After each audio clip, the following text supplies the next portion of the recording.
Good morning, everyone. Great to have you here online with us this morning at WBC. We have a slightly different service here in the auditorium this morning, in that in our school holidays we try and give our volunteers a bit of a break, and so we're doing something a bit different, but you've joined us online. So we don't have our service streamed live, but we do have a great message from the principal of Carey Baptist College, John Tucker, for you, and we hope that you'll be encouraged and inspired by what he has to share. Have a great time listening to John, and we'll look forward to seeing you again very soon. Kia ora, I'm John Tucker, Principal of Carey Baptist College, your college. It's a real pleasure to be here with you today. Some time ago I received a letter in the post. It was a letter from the Shine Foundation. That's an organisation supporting the victims of domestic violence. I don't know if you know this, but as the letter pointed out to me, New Zealand has the worst rate of domestic violence and child abuse in the developed world. The letter went on to explain that 1 in 3 Kiwi women will experience either physical or sexual violence from a partner during their lifetime. On average, police in this country attend a female or a family violence incident every 5 minutes. And the research actually indicates that 80% of incidents go unreported. A quarter of all Kiwi women will experience a sexual assault during their lifetime. And 1 out of every 3 girls will be sexually abused before she turns 16. I mean, reading those figures, I was staggered, appalled. This is so sad. And the evidence suggests that this kind of abuse and violence in our homes will breed ongoing and increasing levels of violence and abuse in New Zealand. We have a massive problem.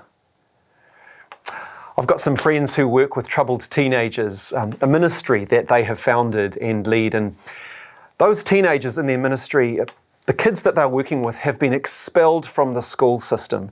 They're abusive, they're violent, they're teenagers who have grown up in these kinds of homes, actually. And they're so desperately wounded that it seems almost impossible to imagine their lives being turned around. And I wonder if my friends are ever tempted to despair, to say the need out there, it's just so massive. Why bother? What difference can we realistically hope to make? Do you ever feel like that?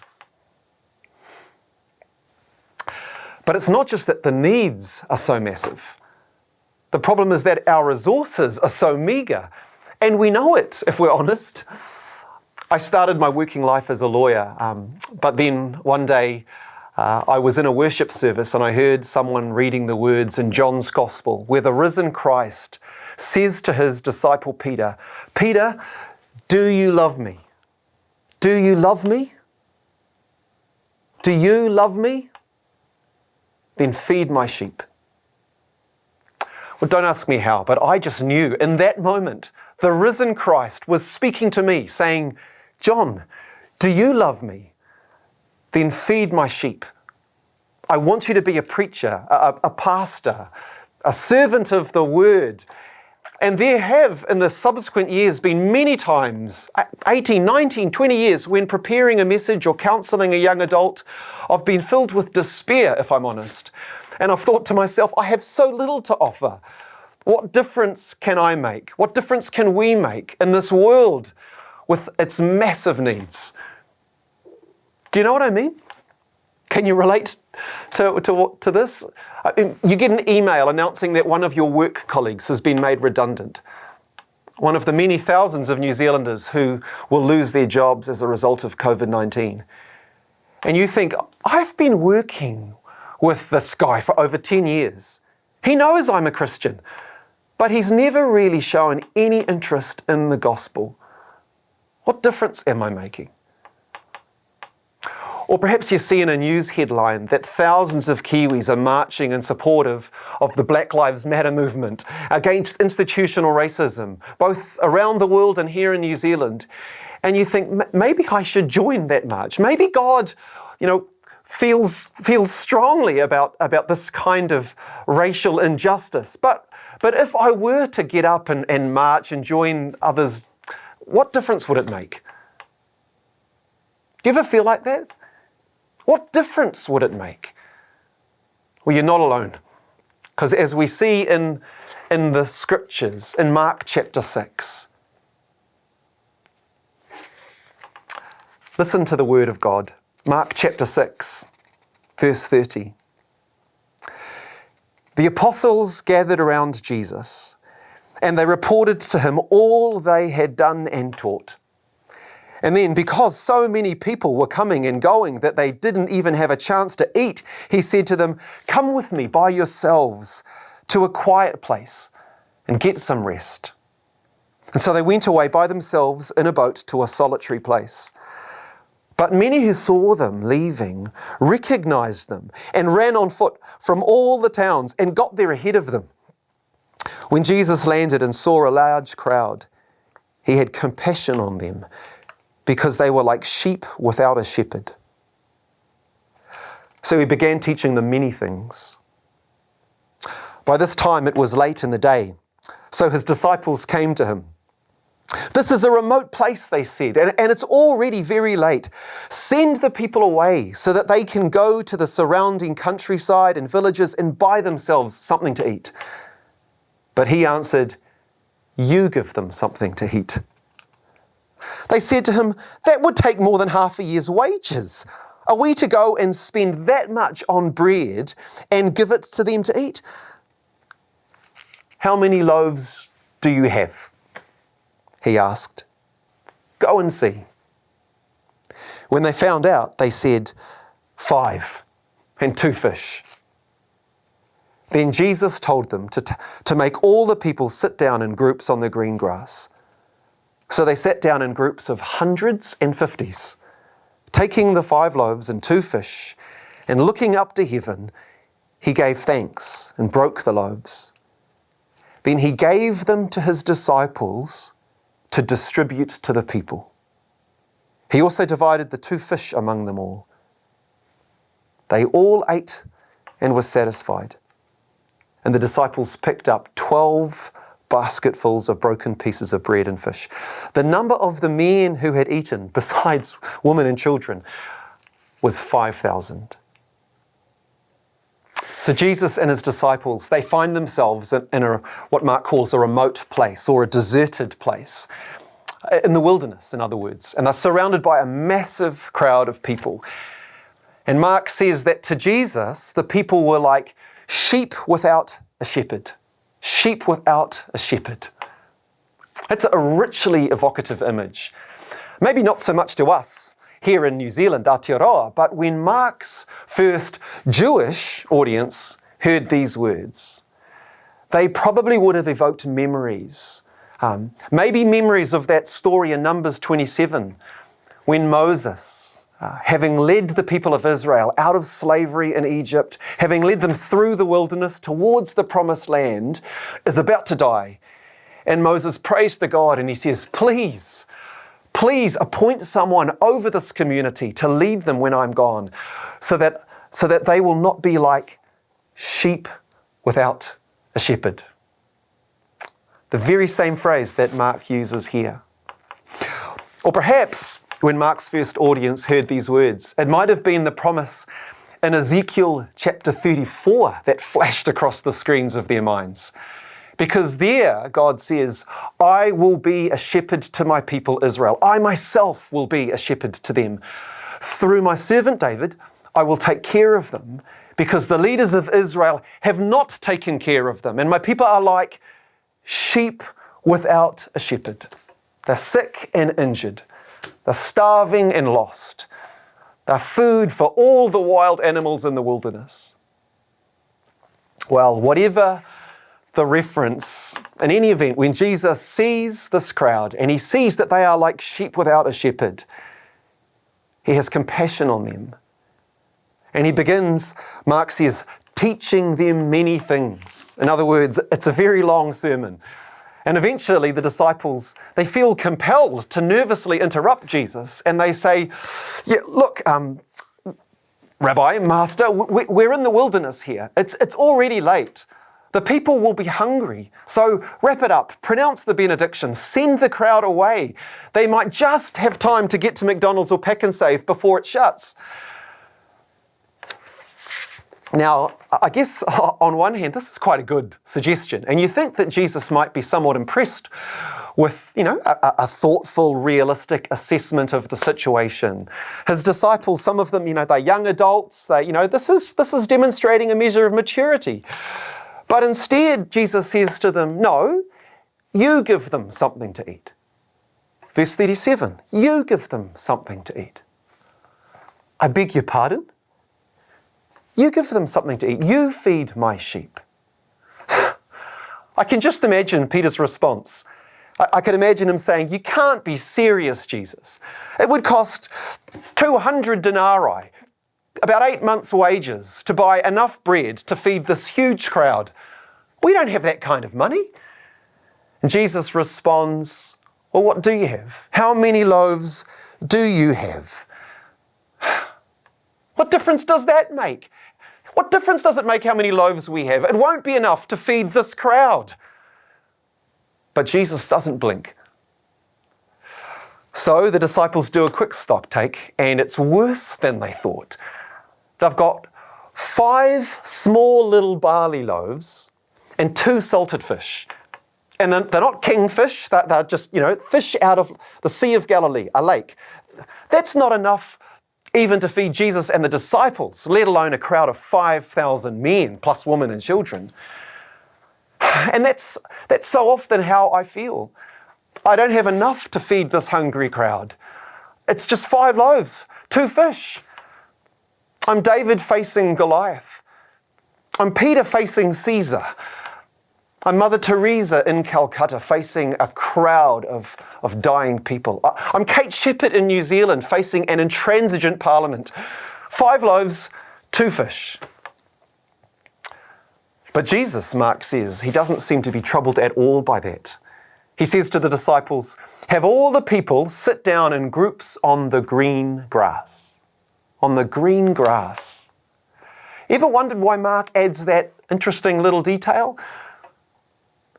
Maybe he's deliberately echoing the language of Psalm 23 here.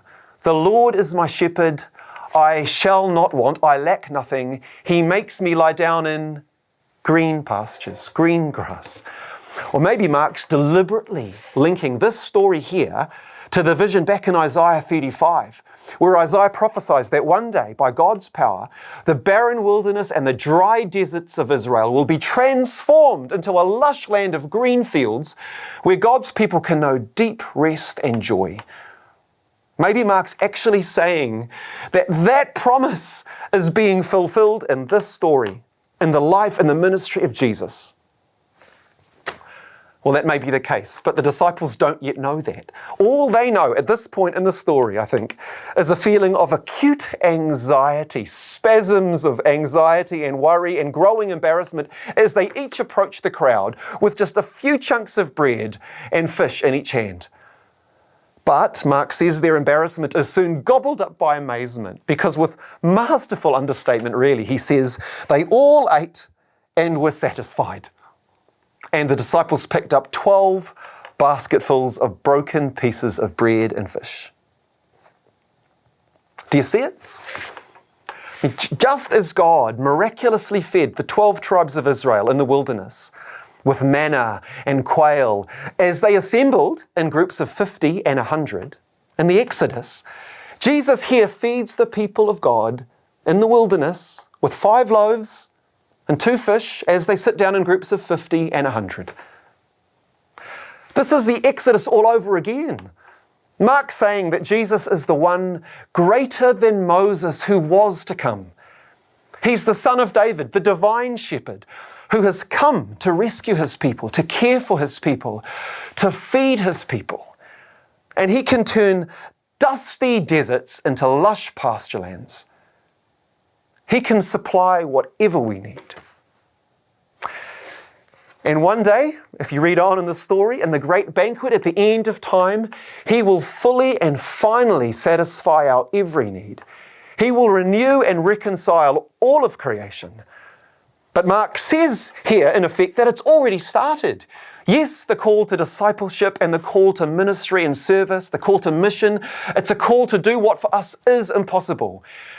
Yes, the needs out there are massive and our resources are meagre, but our 5 loaves and our 2 fish are more than enough, he says, when we put them at the risen Christ's disposal.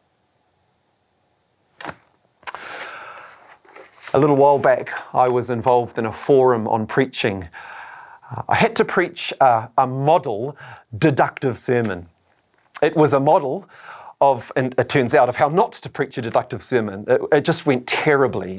I felt so discouraged, if I'm honest, a little embarrassed. But that week I received an email from one of the participants, and this is what she said. She said, "I just wanted to say how deeply impacted I was by your presentation of Luke 4. Without going into detail, it crystallized my thinking around a difficult decision that I had just made and was the reassurance that I needed to continue down what she called the narrow, difficult road." And she went on to say, "You revealed more of God to me and His Word. It worked in my life. Thank you." Was this the same sermon? With Jesus' blessing, our 5 loaves and 2 fish are more than enough. 20 years ago, Annie and her husband spent some time studying at Carey. After graduating, they planted a church on the North Shore in Auckland. But their studies had opened their eyes to God's heart for the world and His heart particularly for the poor. And so, with their 4 little children in tow, they relocated to India to work amongst the poor. Somewhat naively, in retrospect, they signed up for an apartment in the middle of the day. And it was only when they went for a walk at night around their new neighbourhood that they discovered they'd moved into Sonagachi, the largest red light district in Kolkata. Their new neighbours were 10,000 women forced into prostitution, many of them just as young as 9 or 10 years of age, the same age as Annie and Carey's own children. Well, as they walked around their community, Annie and Carey came to see that there was clearly a link between poverty on the one hand and trafficking on the other. And they concluded that an economic problem needed in part an economic solution. So in 2001, they opened a little textile company to give jobs and freedom to 20 sex workers. Well, all hell broke loose. There were crises every day. Women were getting beaten. Some had acid thrown into their faces.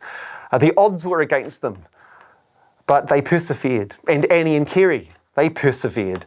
And today, their free-set business employs hundreds of ex-sex workers, giving them a living wage, health insurance, a pension plan, budgeting advice, literacy training, and with it all, the good news of freedom in Jesus Christ. Eric was a young Tongan man with a huge, huge smile and an even bigger love or passion for our tamariki. In 2010, he started training at Carey to be a youth pastor. And during his studies with us, during his training, he grew in his understanding, not just of ministry, not just of how to work with Jesus to see His will done in this world, but a much richer, fuller understanding of the plight of many Pacifica peoples in New Zealand. And so after graduating, Eric and his wife Anna, they joined a UNO team, an Urban Neighbours of Hope team in Randwick Park, Manurewa. For 3 years, they worked with their neighbours to see that community transformed. They did all kinds of things. They developed a community centre. They started youth clubs at that centre. They ran a holiday program. They developed a leadership course for young adults. And in 2017, the Randwick Park community was named New Zealand Community of the Year. Such was the transformation that had occurred there. But by then, Eric, Anna and their 2 kids had moved on to a suburb down in Wainuiomata, where they are pioneering another UNO initiative in response to Christ's call.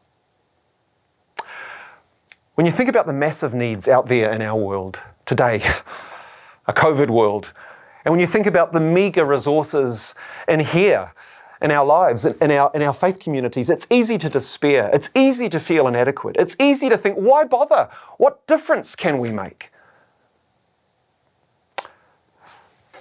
But hear the word of God It's not what you have that counts. It's who Jesus is that counts. And He is the divine shepherd who is with us now in resurrection power, and He makes our 5 loaves and our 2 fish more than enough. What He said to those disciples, He says to us, you give them something to eat. Feed my sheep. Amen.